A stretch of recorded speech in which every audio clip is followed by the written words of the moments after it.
So I did a video a little while back, which I'll link to here, where I spoke about ethnic groups within Western civilization or closely related civilizations that I believe are the most endangered in terms of demographic or existential threats to their existence. And I realized since, partly thanks to some people who commented and mentioned a few other groups that I hadn't mentioned, and I also thought of a few on my own as well. I realized there was a few others that I didn't mention there that really do merit mention in this regard.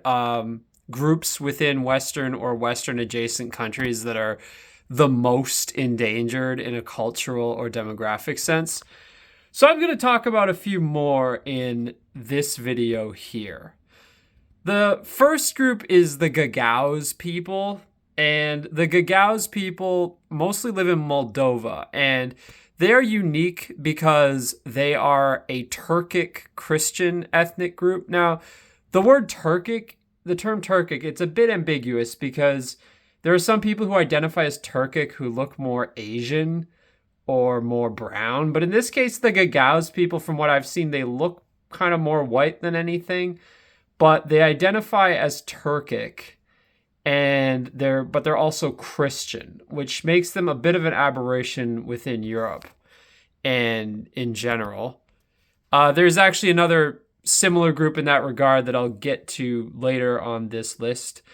But yeah, the Gagauz people are pretty few in numbers. I think it's only a couple 100,000, mostly in Moldova.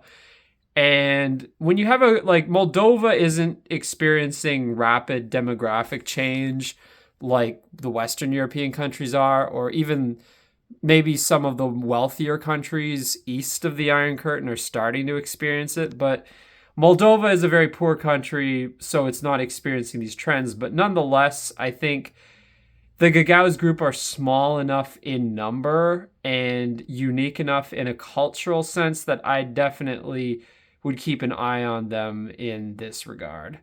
A second group that is quite similar is the Chuvash people in Russia. Now, the Chuvash are also a Christian people who are Turkic in origin. So that differentiates them from the other peoples in Russia that I mentioned in the previous video, who are generally like Uralic peoples, like Finno-Ugric or Ugric. I'm not sure exactly how it's pronounced, but yeah, the Chuvash don't really fit into that group because they're more Turkic.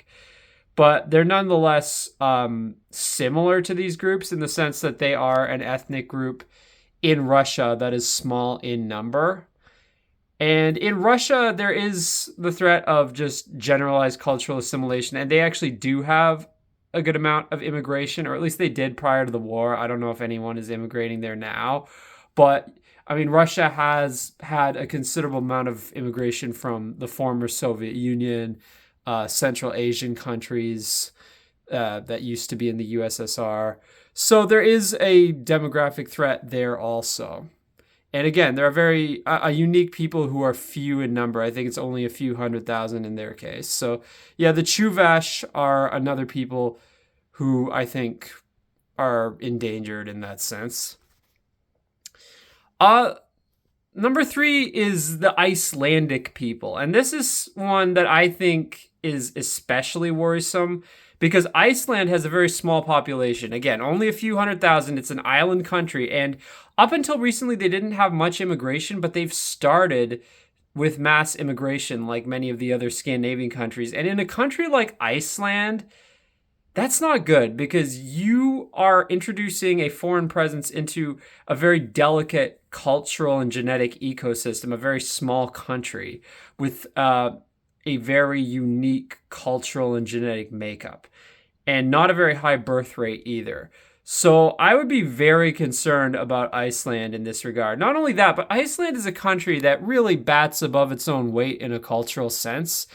Like in terms of, for instance, famous musicians they've produced, like they've produced a hell of a lot for such a small island and with such a small population.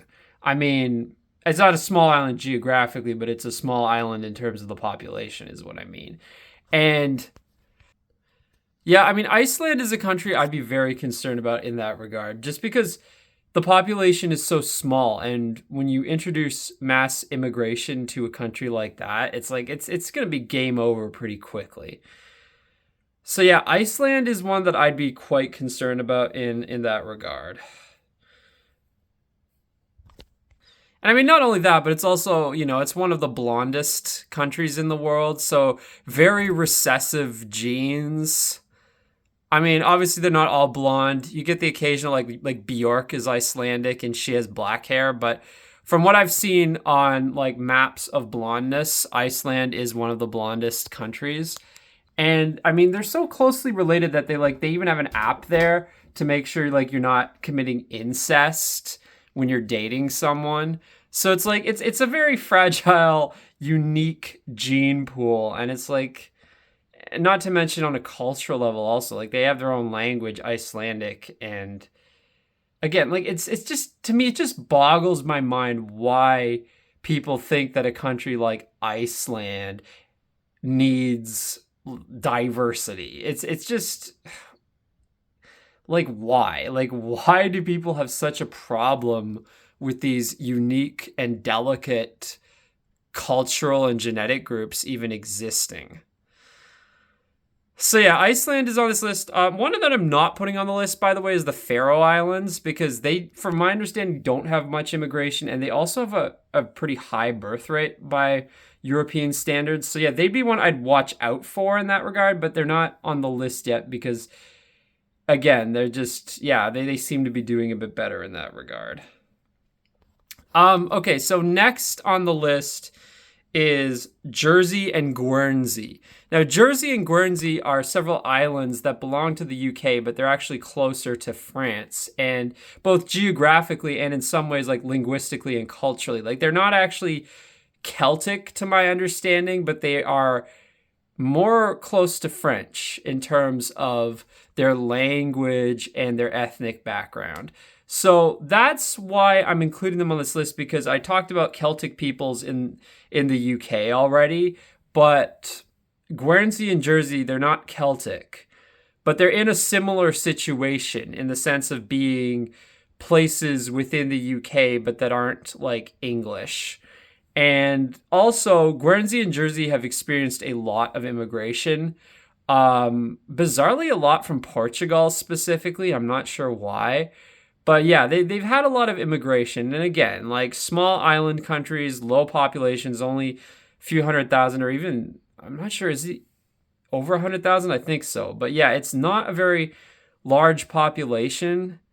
And, as I said, like very culturally distinct, unique culture, unique, like again, like many of these island countries have a very unique cultural ecosystem of their own, a very self-contained cultural ecosystem. And when you start introducing mass immigration to it, it can just, screw everything up really quickly. In terms of just the long-standing genetic and cultural uniqueness that these places have. So that would be another one.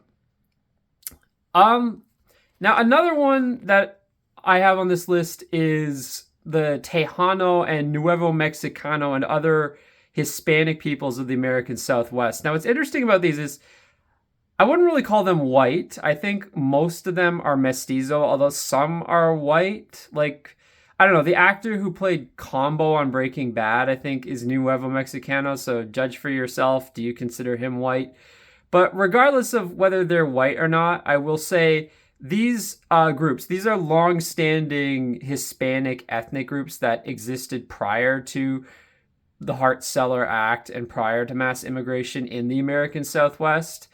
And I do think they have some cultural distinctions from Mexico at large or Latin America at large, in the sense that, like, they have their own food, like their own variations on Mexican food, their own dialect, their own traditions to some extent. And I think, as with the broader threat of America, like for many groups in America, like small ethnic groups like, say, the Cajuns or Creoles, like the French descended people in Louisiana, the bigger threat is just Americanization.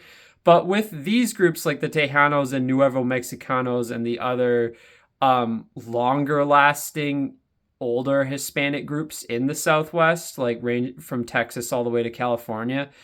Um, the bigger issue is Hispanicization in like being absorbed into the broader Hispanic immigrant culture. And that is happening. Like Mesa Man, he has some pretty informative videos. Like I don't agree with all his views. He's a bit more, I think, liberal than I am, but and a bit more like pro immigration, pro multiculturalism. But nonetheless, he has some very interesting analysis in his videos. And he did one, he's done several videos on these groups, and he's acknowledged in his videos that these groups are being largely assimilated into the broader Hispanic culture that has been brought on by mass Hispanic immigration into the United States. So I think that's an interesting example of how this mass immigration can have consequences, not just on like the broader American society, but also on like specific groups like this. Now, again, like to what extent do they care? I mean, some of these people might say, well, there are Hispanic brothers, we welcome them. But I am sure at least some of them are probably pissed off about this. Like maybe it's not a majority, but I guarantee there's at least a few of them who probably do feel that their identity is being diluted because of this mass immigration of like other Hispanics who are culturally similar to them, but not exactly the same. Like they've kind of evolved in their own distinct way as what was previously a minority group within the majority Anglo-white American culture, but is now becoming assimilated into the Hispanic population that is rapidly becoming the majority, or at least the plurality in these regions. Well, in some parts they are the majority, but in others the plurality. But yeah, so that's another example. And one that I'm not as knowledgeable about, but somebody in the comments of my previous video also mentioned, is northern Mexico itself, that it is historically was more kind of like castizo, but now it's becoming more mestizo because of immigration from southern Mexico, like internal migration, and that there have been cultural changes as a result. Again, I'm not as knowledgeable on this case, but I will contend that like it sort of fits the pattern, because you do have like perhaps a group that identifies a bit more with like Spanish culture being assimilated by a group within the same nationality, but who identifies a bit more with like Amerindian or just Mexican mestizo culture. Like, I don't know how much really of a cultural distinction there is within Mexico, but I would say it's something that sort of fits this more general pattern, I would say, to an extent. But yeah, the final group that I'm looking at on this list is Northern Italians. Now, I've been a lot to Northern Italy on my trips, and there has been a ton of internal migration within Italy, predominantly from Southern Italy to Northern Italy. I would say it's especially to Northern Italy. Like Central Italy seems to be bypassed a bit more, although there seems to be some Southern Italian migration to Central Italy, but it's especially to Northern Italy. And I think it's because Northern Italy is the economic hub of Italy, and it's where people go for opportunity. But the issue is, I do feel like there is some cultural distinction between Northern Italy and Southern Italy, and that this mass internal migration it's causing the issue of Northern Italy's distinctness to be somewhat diluted, whether in a genetic sense, in a cultural sense, like just in general. And it's also causing many parts of Southern Italy to become ghost towns, frankly, which is also a concern, just abandonment down there. And especially in places with historic architecture, it's definitely a big concern. But yeah, I mean, I know I'm not trying to say that like Southern Italians, like obviously there's a lot of controversy in these, right-wing spheres, like are Southern Italians white? Are they European? I'm not trying to say that they're not part of European civilization, but I'm just saying that this mass internal migration within Italy is potentially risking the dilution of the Northern Italian identity in terms of both, genetics, culture, everything else. Like, I don't think linguistics at this point is that much of an issue, because realistically, I don't think the Northern Italian languages are necessarily viable. But I do think that there is a distinct cultural and genetic makeup of the region that is potentially threatened by this internal migration. It's also obviously, as with all of Europe, all of Western Europe, threatened by mass non-European immigration. But frankly, in the more immediate sense, I think it's the internal migration within Italy that threatens to wipe out, or at least dilute, the Northern Italian identity in a more immediate sense. I mean, obviously, in the long-term sense, mass non-European immigration is the bigger issue, not just in Italy, but across Western Europe and perhaps Eastern Europe also. But in the more immediate sense, I think, yes, like the internal mass migration within Italy does threaten to change certain cultural aspects of Northern Italy. And even things like the food, for instance, like Northern Italy does have its own culinary traditions. And obviously Southern Italian food, I think, is a bit more famous and more well known. But that's one area where, again, like there's a heavy risk of too much dilution, too much assimilation, to the point where like Northern Italian cuisine no longer exists as a unique, or at least semi-unique entity. And cultural norms too, like, I mean, things like even down to like the way people drive, like people in Southern Italy drive a bit more aggressively, for instance.